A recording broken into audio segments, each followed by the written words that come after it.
You know that scene in every cheesy rom-com where the girl spills coffee and the guy saves the day with a wink and a dry shirt? Yeah, well, this isn't that story. I spilled coffee on myself, sure, but it wasn't in a flirty, quirky way. It was in a my hands are shaking too much to hold a damn cup way. I'd just walked into a bar, unannounced, to drop off my husband's laptop charger. He'd left it at home again.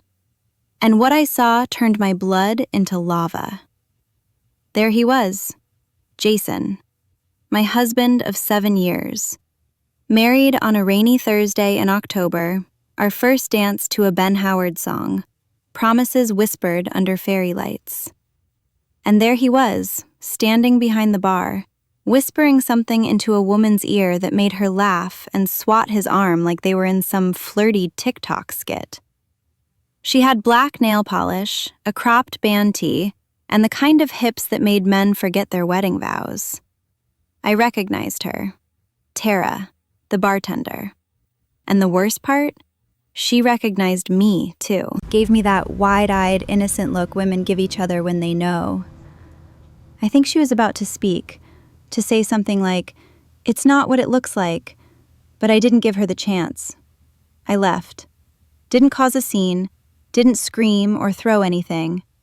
I walked out, got into my car, and sat there staring at the dashboard like it was going to offer answers.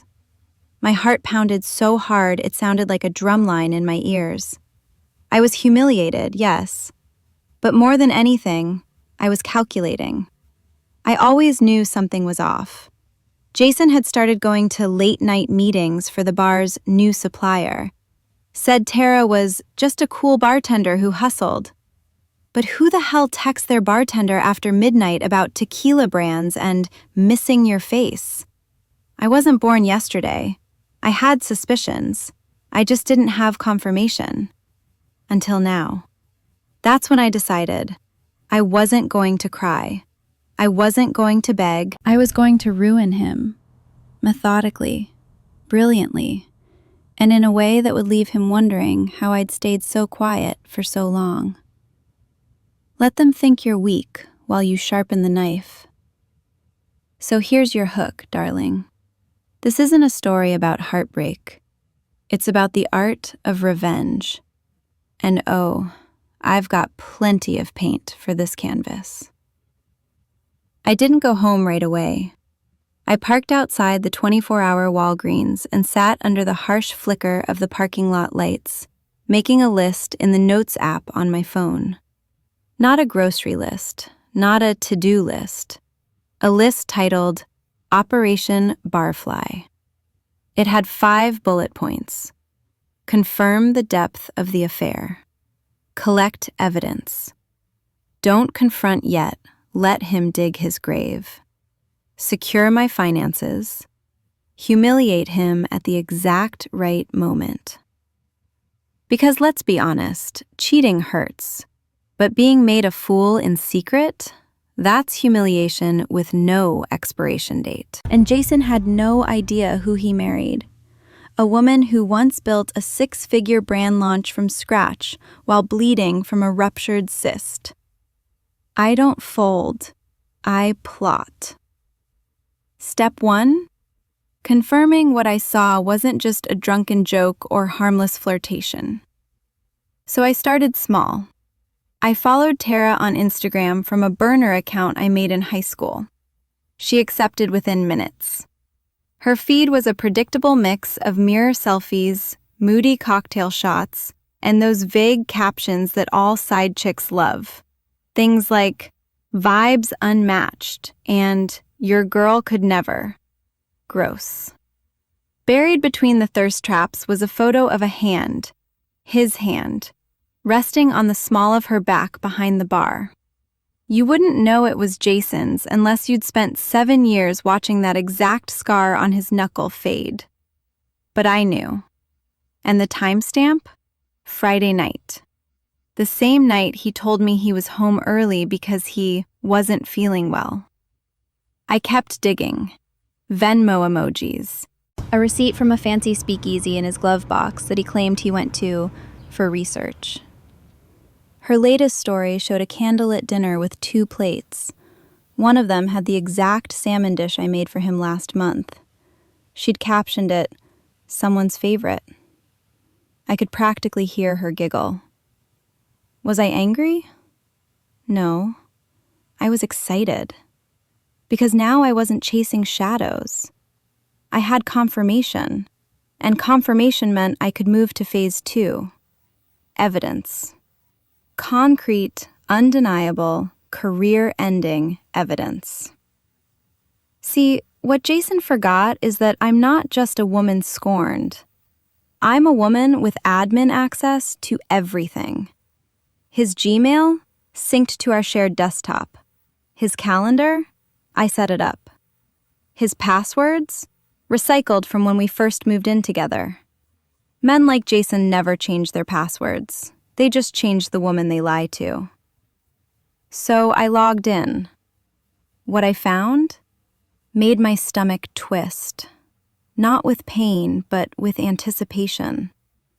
Flights booked under his name and hers to Vegas. Calendar events titled Supplier Dinner that linked to open table reservations for 2 at romantic restaurants. A folder in his email labeled Tara Recipes, filled with menu mock-ups and cocktail pairings. But more than that, notes about what she liked. Her favorite wine, her dream vacation, even a file called Tara's Birthday Surprise. I sat back in my chair, lit only by the pale glow of betrayal. Game on. The next step? I'd need allies, quiet ones. And lucky for me, I had a secret weapon. My cousin Danny. She's a paralegal with a vindictive streak and a passion for wine-fueled espionage. And when I texted her, "Need a favor, cheater, bartender, Vegas, tell no one," she replied within seconds, "Say less, bring wine, wear black." Danny opened the door in a silk robe with a laptop in one hand and a glass of Cabernet in the other. "I'm already logged into LexisNexis," she said. "No hello, no small talk. Come in, take your shoes off, wipe your rage at the door. We're weaponizing it now." God, I love her. I dropped the wine on the table, kicked off my sneakers, and collapsed onto her couch, exhausted and electric. She sat down next to me, typed like a mad woman, and said, "Okay, full names. Give me the juicy ones." Tara Lane Fisher, bartender at Grackle Room on 5th. No idea where she lives. Yet. And Jason?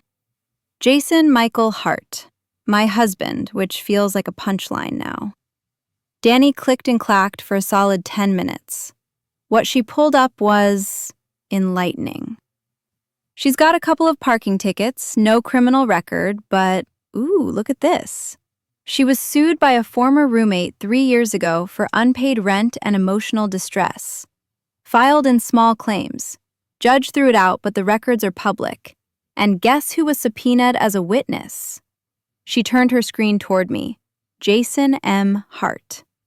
"You're kidding," I said. "Nope. Says he was living with them part-time back then." She listed him as her boyfriend, and his statement helped her dodge a judgment. So this wasn't their first rendezvous. He'd known her before he knew me. And now he was playing bartender turned mistress rehab like it was a second job. The rage inside me, it didn't burn, it calcified.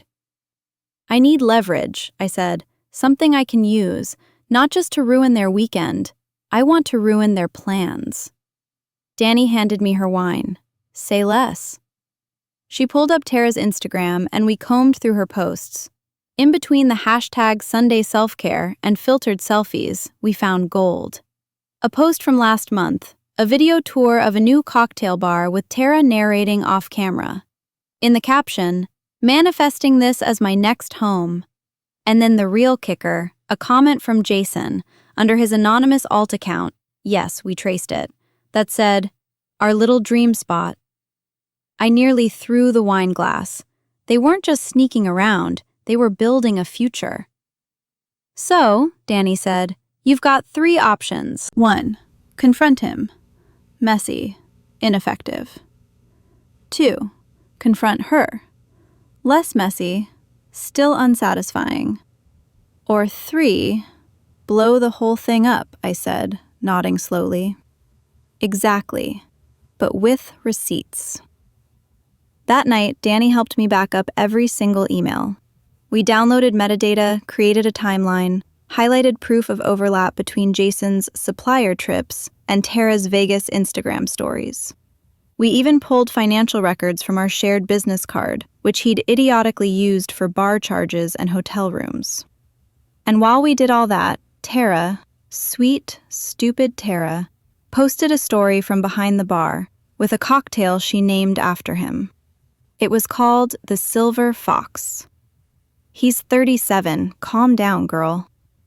By the time I left Danny's apartment, I had a digital war chest and a plan. I wasn't going to just expose them. I was going to erode them. Slowly. Publicly. Beautifully. I'd start by giving Tara exactly what she wanted. An audience. And maybe a career-ending scandal or two. You know what's fun?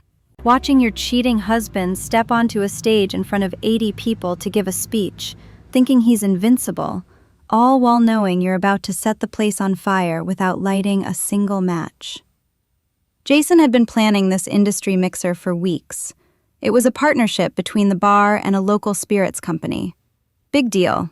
Influencers, journalists, small business owners, the kind of crowd where everyone wore linen blazers and overused the word artisanal. And who do you think was listed as event manager? You guessed it, Tara Lane Fisher. I RSVP'd using a dummy name and a throwaway email, bought a ticket, wore a low-cut black jumpsuit, red lipstick, and a smile that said, "You'll never see me coming." I walked in like I belonged there, because I did. After all, I'd helped Jason build this bar from the ground up. My name was on the initial loan documents. I'd painted the damn back hallway myself. But I didn't come for nostalgia. I came with a plan. Phase 1. London. I mingled, chatted up a few local writers, sipped a lavender-infused gin cocktail that tasted like betrayal and high school perfume. Phase 2. Find Tara. She was behind the bar, of course, hair curled, lashes long, pouring drinks like she was auditioning for a cocktail-themed reboot of The Bachelor. She didn't see me. Not yet. Jason did. We made eye contact across the room, and for a split second, I swear he stopped breathing. He smiled, awkwardly, nervously, and started moving toward me.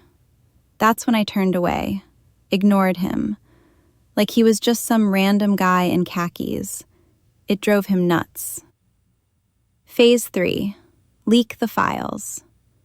I excused myself to the bathroom, connected to their guest Wi-Fi, and sent a few lovely attachments to the personal email of the CEO of the spirits brand they were co-hosting with. Subject line: Partnership Due Diligence, Confidential. Attachments: screenshots of Jason and Tara mocking the brand in private emails. Expense reports showing Jason misusing company funds. A video clip from a private message thread where Jason called the brand's founder a bourbon-flavored narcissist. I hit send, then calmly reapplied my lipstick. Phase 4. The mic drop. Jason took the stage around 8 p.m. I stood near the back, drink in hand, heart cold as ice. He started with the usual speech: passion, innovation, the spirit of community. That's when I raised my phone and pressed play on a Bluetooth speaker hidden in my purse.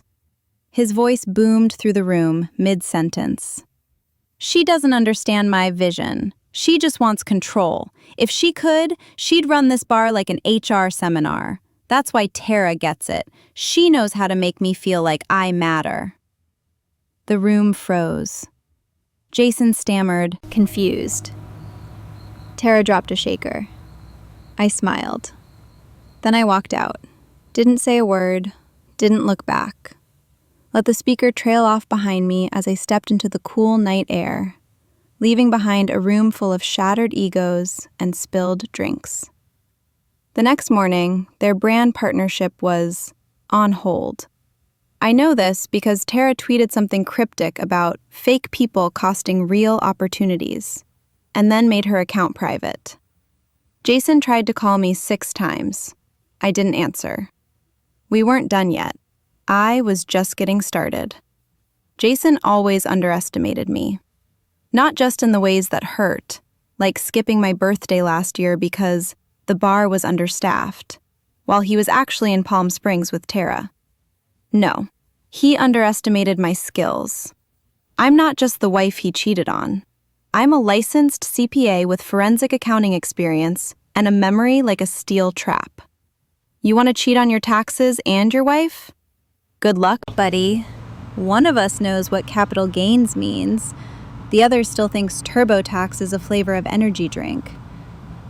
So, I did what any financially literate woman with a vendetta would do. I audited my own marriage. First, I reviewed our joint business investments.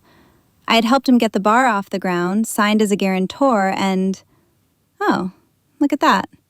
I was still technically co-owner of 32% of the LLC. He'd conveniently forgotten that in all his "this bar is my life now" speeches. I pulled the operating agreement, highlighted my ownership clause, and scheduled a little visit with the small business attorney who once helped us draft the contract. Then I dug deeper. Jason had been transferring money between accounts in a way that was shady. Small amounts, enough to go unnoticed if you weren't paying attention. I was paying very close attention. I created a spreadsheet with every transfer he made in the past 6 months, flagged the ones that looked like shell payments to Tara. Yes, he'd been sending her consulting fees, like she was a brand strategist, and not just the girl pouring overpriced margaritas with a side of betrayal. And sent it all to the IRS tip line anonymously. Let's just say if his idea of foreplay was tax fraud, he was about to get royally screwed. Next, I emailed the landlord of the bar's building with a very polite inquiry. I mentioned that the business might be in breach of their lease due to subletting the upstairs office to an unregistered contractor, namely Tara. I attached photos of her workstation, taken from a not-so-private story she'd posted with the caption, "My Lil' Office." Lease violations? Possible eviction? Just planting seeds. And then I called his mother. Why? Because I'm not petty. I'm surgical. Cynthia Hart is a retired 3rd-grade teacher, Sunday school pianist, and firm believer that her son walks on water. We had always been polite, bordering on strained, but she never saw me as more than Jason's accessory, not someone with teeth. Definitely not someone who would ever call at 3 p.m. on a Tuesday and say, calmly, "Hi, Cynthia. Just thought you should know, Jason's been having an affair with a bartender named Tara for over a year. I'll be filing for divorce this week. Oh, and I'll be claiming my share of the bar. Thought you'd want to hear it from me before it hits your church's gossip mill." She was silent for a full 5 seconds, then said, I need to sit down." I told her to take her time, and hung up. Because let me tell you something. Men like Jason don't just rely on their wives to hold them together. They rely on the illusion of being a good guy to everyone else. The nice son, the hard-working husband, the loyal friend. Destroy that illusion, you destroy him. He called me later that night, again. This time he left a voicemail. "You're ruining everything. This is cruel." No, Jason, you ruined everything. I'm just making sure the lights are on when the truth finally walks in. The day I filed the divorce papers, it was sunny. Annoyingly sunny, actually. Like the universe hadn't gotten the memo that I was entering a war zone in designer heels and a bulletproof smile. My attorney, Vivian, met me outside the courthouse with an iced matcha and a grin that said, "Let's burn it all down, legally." "Ready?" she asked. "Born ready," I said, handing her a flash drive labeled Jason's Greatest Hits, Volume 1, Infidelity and Financial Fraud. Inside was everything we needed. Screenshots, receipts, contracts with forged signatures, timestamps that showed his lies overlapping like a terrible Venn diagram. I didn't come to court to ask for anything. I came to take what was mine. And yet, the man had the audacity to show up with a smirk. Jason arrived wearing a navy blazer that didn't quite fit and a smugness that made my blood boil. His new attorney, fresh out of law school by the look of him, had probably charged Jason triple just to say, "We're going to fight this." Cute. They wanted to argue that the business was his and that I hadn't been involved in recent operations. Vivienne simply slid our original operating agreement across the table like she was laying down a royal flush. Then she added the Excel sheet I'd made showing how I funded the first 6 months of operations while Jason researched mixology by drinking $300 cocktails and sleeping with the help. Jason's face twitched. Round one, me. Then came the financial disclosures. He tried to claim the bar wasn't profitable, that it was barely breaking even. Vivienne slid another document across the table, a leaked screenshot of an investor pitch deck Jason had sent out just 2 months ago, claiming record revenue growth and Q4 profitability projections. He looked at the page like it had personally betrayed him. Round two, me again. But the real knockout was the affidavit from one of the bar's former managers, a woman I'd never even met. Danny had found her through LinkedIn and messaged her on my behalf. In her signed statement, she detailed how Jason and Tara had been using company funds for personal travel, how staff had been pressured into silence, and how she was let go when she asked too many questions. She also confirmed that Jason had lied about me being an inactive partner. He regularly asked her to hide financial statements from me. Jason's lawyer asked for a recess. Of course he did. After the hearing, Jason cornered me outside near the elevators. "You don't have to do this," he said, eyes wild. "We can work this out." I laughed, loudly. "You're confusing me with the woman you cheated on. I buried her the day I saw Tara's lipstick on your neck." "I made a mistake, okay? She meant nothing. You're my wife." "Was," I said, stepping into the elevator. "Now I'm just the woman who's about to own 32% of your bar and 100% of her dignity." The doors closed on his stunned face. Poetic, really. Later that night, Vivienne texted me. He blinked. Settlement offer incoming. Prepare to negotiate like a queen. Jason had finally realized he wasn't playing chess. He was the pawn, and I was the one flipping the board. Tara always gave off that energy, you know the kind. Like she thought every woman was either jealous of her or wanted to be her. And for a while, maybe I was jealous. Not of her body or her laugh or that tragic wrist tattoo of a phoenix rising from a martini glass. No. I was jealous of her freedom. She didn't know what it felt like to hold a dying marriage in your hands like a glass sculpture, begging it not to crack. But the thing about women like Tara, they think they're untouchable, until someone walks in and reminds them that illusions aren't armor. I started with her employer. Not the bar, I'd already hit that. I mean her second gig. Tara did part-time influencer work for a boutique spirits brand, mostly posting thirsty cocktail shots and sultry collab videos that made the drink seem like an afterthought.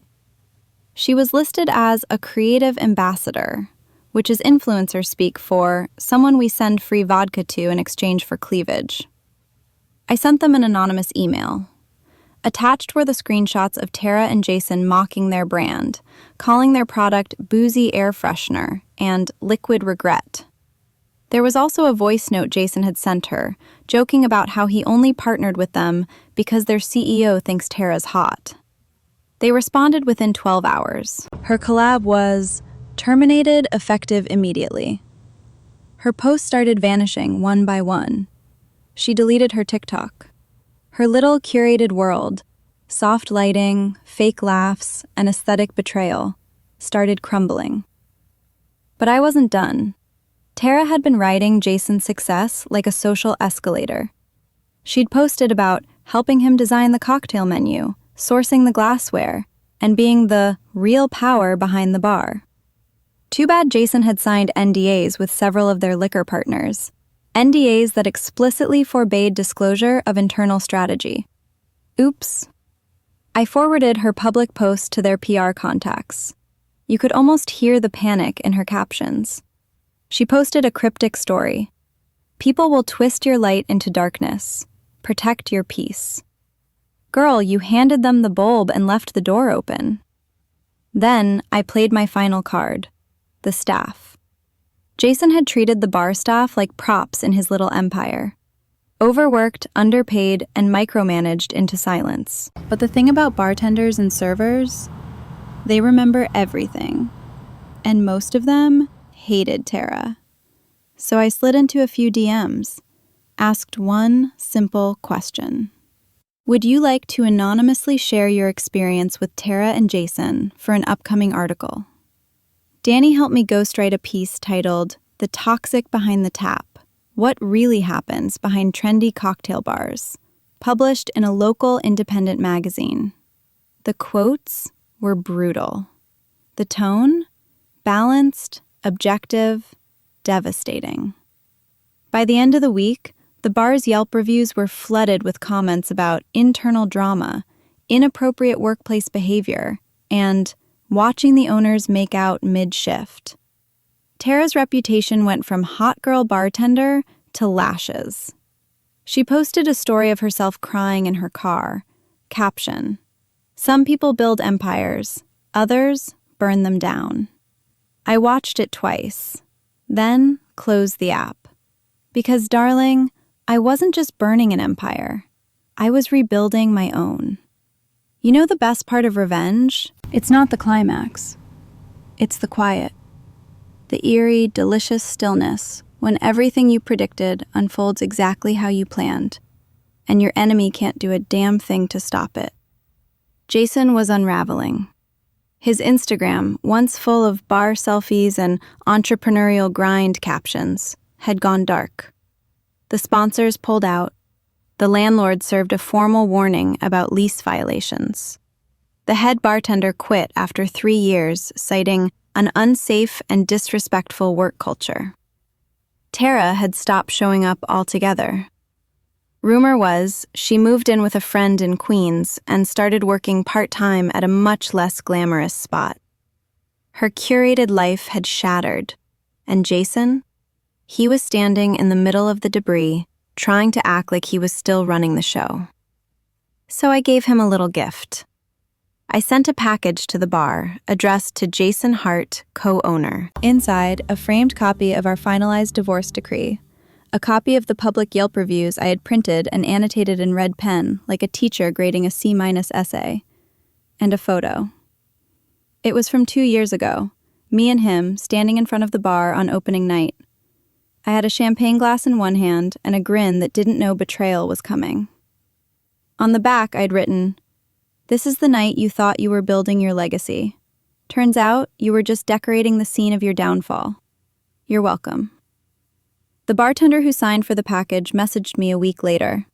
"Just wanted to say, you're kind of a legend around here. Hope you're doing okay." I am, actually. I'm doing great. Jason's last attempt at damage control came in the form of a PR stunt, a rebrand event with a new logo and new signature drinks, none of which Tara designed, obviously. He posted a sad little reel trying to look confident behind the bar, talking about new beginnings. So I sent him flowers, white lilies, with a note that read, "For the funeral of your ego, may it rest in pieces." That was the final straw. He blocked me on everything. Didn't even deny it. Didn't reach out, just disappeared. And that's the thing.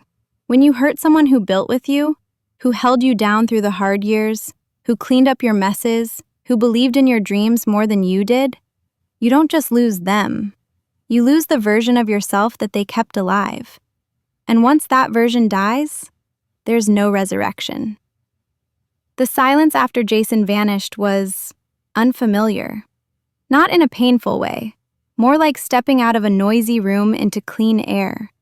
No notifications, No passive-aggressive texts. No, sorry babe, I forgot. Just quiet. And for the first time in years, my head didn't feel like it was full of fog and apologizing for things I didn't do. I moved out of the apartment we shared. I found a loft in a quieter part of town, lots of windows, high ceilings, exposed brick. The kind of place you buy when you want your life to feel like a Pinterest board that finally got its shit together. I painted the walls myself. I built furniture. I lit candles for no reason. And one night, when it rained, I stood barefoot on the balcony with a glass of wine and realized I wasn't surviving anymore. I was living. I started freelancing, helping small businesses clean up their books, teaching workshops for women starting their first LLCs. I even gave a TEDx talk titled, "What Divorce Taught Me About Due Diligence." It went mini-viral. Apparently, telling a room full of people that your husband used company funds to fly his mistress to Vegas is relatable content. Go figure. And then there was him. His name was Eli. We met at a networking event, the kind I used to dread. I was wearing a blazer I'd nearly returned and drinking black coffee instead of wine because I was trying to be serious. He was funny, kind, and somehow managed to compliment my Excel skills without sounding condescending. We talked for 3 hours, and when he asked if I wanted to grab lunch sometime, I didn't freeze up or flinch. I just said yes. We didn't fall in love overnight. That's not how this works. I wasn't looking to be rescued. I didn't need someone to fill Jason's void. I had already filled it myself. Eli was calm, steady, curious. He didn't try to take up space I hadn't offered. He let me talk about the ugly stuff without flinching. The betrayal, the rage, the fear that maybe I'd wasted my best years on a man who couldn't even be faithful in his own bar. And you know what he said? He didn't deserve those years, but you weren't wrong to give them. That love still mattered. It just wasn't reciprocated. That cracked something open in me. I cried for the first time in months. Not because I missed Jason, but because I finally stopped blaming myself for staying. And when Eli kissed me, it didn't feel like a rebound. It felt like a return. Not to him, to me. It happened on a random Tuesday. I was in line at a coffee shop near downtown, hair up, yoga pants, no makeup, fully living in my soft power era, when I heard a voice behind me say, "Harper?" I turned, and there he was, Jason. Slightly thinner, tired eyes, shirt wrinkled like he'd slept in it. He wasn't wearing that smugness he used to carry like cologne. No fake smile, just emptiness. Like a man still looking for the fire escape from a building he set on fire. "Wow," he said.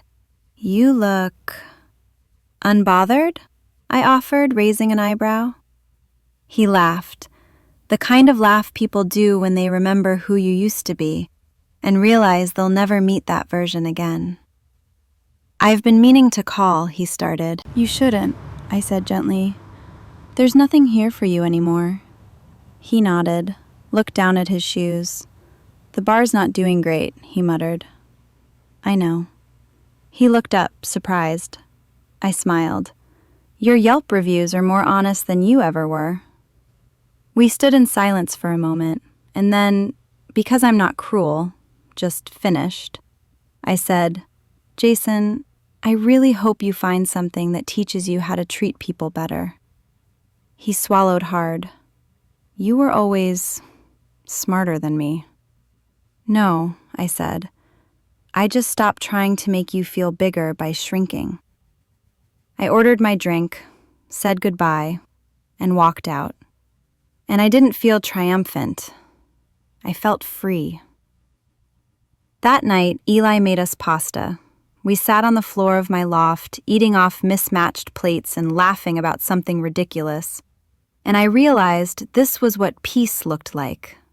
Not perfection, just truth.